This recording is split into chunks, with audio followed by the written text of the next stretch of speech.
Team, सबसे पहले मैं अपनी जानिब से और दाऊद खटक साहब की जानिब से आप सबका मशकूर हूँ कि आप हमारी दावत पे तशरीफ़ लाए।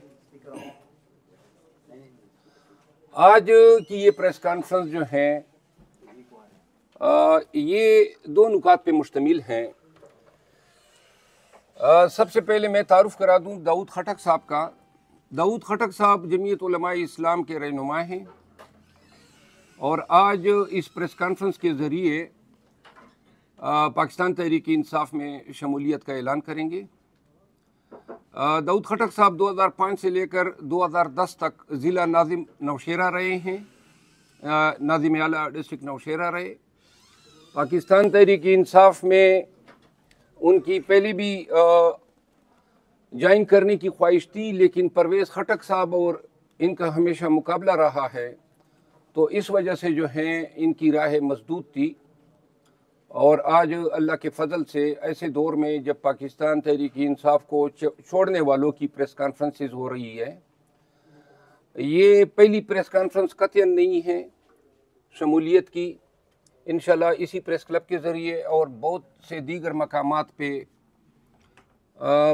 बहुत सारे सियासी अमायदीन ने पाकिस्तान तहरीक इंसाफ के साथ रब्ते किए हैं। पाकिस्तान तहरीक इंसाफ में शमूलियत से कबल मकामी जुमातों, तंजीमों, ज़िले की तंजीम, सूबे की तंजीम, इन तमाम को एतमाद में लिया जाता है और ताकि कोई इंतशार पैदा ना हो। दाऊद खटक साहब की ख़ानदान की नेकनामी, इनका सियासी इलाके में जो खिदमात हैं और पाकिस्तान तहरीक इंसाफ की मकामी तंजीमों के साथ जो हैं उनका रवैया या इनका आपस में ताल्लुकात जो थे,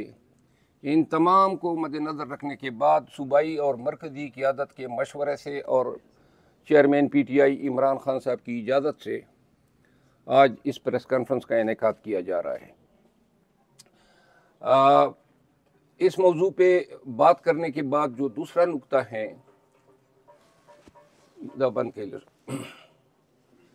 वो है इलेक्ट्रॉनिक मीडिया में पाकिस्तान तहरीक इंसाफ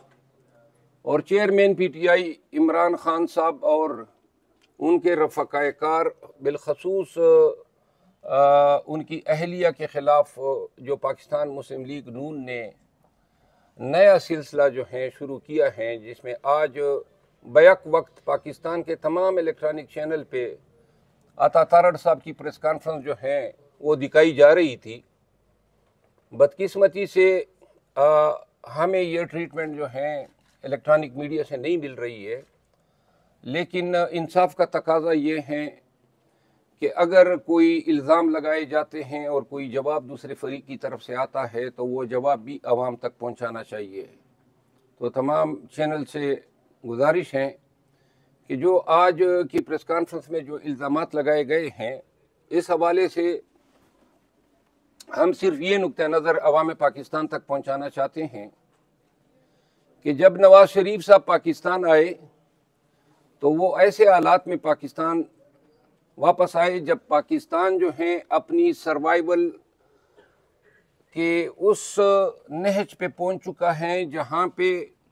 हम मेक और ब्रेक की सूरत हाल से दो चार हैं। ये कोई मुबालगा नहीं होगा कि हम ये कहें कि हमारे अंदरूनी ख़तरात और हमारे बैरूनी ताल्लुकात बिलखसूस हमसाया ममालिक से तारीख़ के इस दौर में एक ऐसे लेवल पे पहुंच चुके हैं कि जहां एक तरफ हमें माशी डिफ़ॉल्ट का सामना करना पड़ रहा है, वहां अंदरूनी जो मुल्क में तवाइफुल मलूकी मची हुई है और मुल्क के अंदर जो है सियासी और बुनियादी हकूक़ को जिस तरीके से पामाल किया जा रहा है,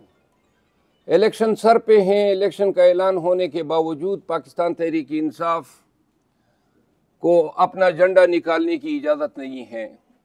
और ये इलेक्शन के फेयरनेस और ट्रांसपेरेंसी पे सबसे बड़ा सवाल जो है डालते हैं। इन हालात में जब पॉलिटिकल पोलराइजेशन बहुत ज़्यादा है और सियासत अमली तौर पे गालम गलोच तक पहुंची हुई है, जब नवाज शरीफ साहब आए तो इन हजरत ने 3 दफ़ा पाकिस्तान के वज़ीर आज़म की हैसियत से खिदमत अंजाम दी हैं। 2 दफ़ा वज़ीर आला पंजाब रहे हैं। फिर 16 माह इनके भाई साहब जो है वज़ीर आज़म पाकिस्तान रहे। पाकिस्तान में ऐसी नज़ीर किसी और की नहीं है जो इतने अहम मनासिब पे तकरीबन लगभग 40 साल से पाकिस्तान पे इक़्तिदार पे बराजमान रहा हो। इन हालात में और उम्र के इस हिस्से में ये ज़रूर महसूस की जा रही थी कि शायद नवाज शरीफ साहब मुदब्बर सियासतदान का सबूत देते हुए मुल्क को बचाने के लिए मुल्क में सियासी और जमहूरी अक़दार को फ़रोग़ देने के लिए कोई किरदार अदा करेंगे, क्योंकि जब 3 दफ़ा वज़ीर आज़म रह गए तो चौथी दफ़ा वज़ीर आज़म बनना या ये ख्वाहिश भी रखना जो है आपके किरदार की सही मानों में इंटरप्रिटेशन करता है। क्या रह गया था? दौलत, इज्जत, इक़्तिदार, आपका भाई, आपके भतीजे, तो क्या सारी जिंदगी जो इस मुल्क से आपने लिया या इस मुल्क ने आपको दिया, इसका तकाजा ये नहीं था कि आप आज के दौर में पाकिस्तान के हालात पे रहम करते हुए पाकिस्तान के लिए ये ऐलान करते कि पाकिस्तान मजीद सियासी बदआमनी का मुतहम्मिल नहीं हो सकता। आपकी शान या आपकी कद काट में क्या कमी होती है, और अगर आप नेकी, सुलह सफाई और पाकिस्तान की सियासी पार्टियों को पाकिस्तान की बका के लिए और पाकिस्तान में जमहूर की बका के लिए ये पैगाम देते कि मैं हर एक शख्स के घर जाने को तैयार हूं, क्योंकि आपका भी दावा है और दावा कराने वालों का भी दावा है कि आप आज वक्त के मुक़्तदर हैं। तो लिहाजा क्या ही बेहतर होता कि आज के इस वक्त में आप पाकिस्तान से लेने के बजाय पाकिस्तान को देने की बात करते। न पाकिस्तानियों ने आपको चौथी दफा वज़ीर आज़म बनाना है और न इस प्रोपेगंडे के साथ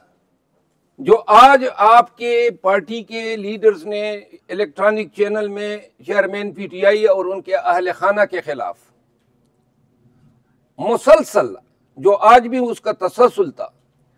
फैला रहे हैं, इससे नफरत फैलेगी। हमने खान साहब के साथ मुलाकातों के बाद ये पैगाम दे रहे हैं कि शायद ये इल्ज़ाम तराशी, ये सख्त रवैया, ये जो आपस में चपकलिश इंतहा को पहुंची हुई है, कम से कम इलेक्शन के दौरान जो है हमें डिसेंसी का मुजाहरा करना चाहिए। अगर आप आज यूनिलेटरली यकतरफा तौर पे उस शख्स पे जिसकी पार्टी को 9 मई के नाम पे कोई सांस लेने की इजाजत नहीं है और जिसको आपने जेल में डलवाया हुआ है और खुद जो है आप कन्विक्ट होने के बावजूद दंदनाते फिर रहे हैं, आज की इस प्रेस कॉन्फ्रेंस में मैं ये कह सकता हूं कि 16 माह में जो असला स्कैंडल हुआ है, असला लाइसेंसेस का, चीनी के कार्टेलाइजेशन का स्कैंडल हुआ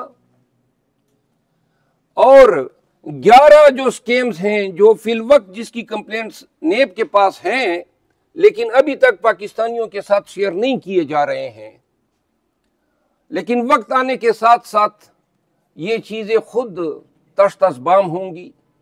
कि इन 16 माह में किस तरह लीडरान ने और उनके बेटों ने पाकिस्तानी खजाने और पाकिस्तानियों के वसाइल पे किस तरह लूटमार जारी रखी। आइंदा के प्रेस कॉन्फ्रेंस में 16 माह की जो इनकी कारकर्दगी रही है और जहां जहां पे मेरठ का कत्लेआम किया गया है, जहां जहां पे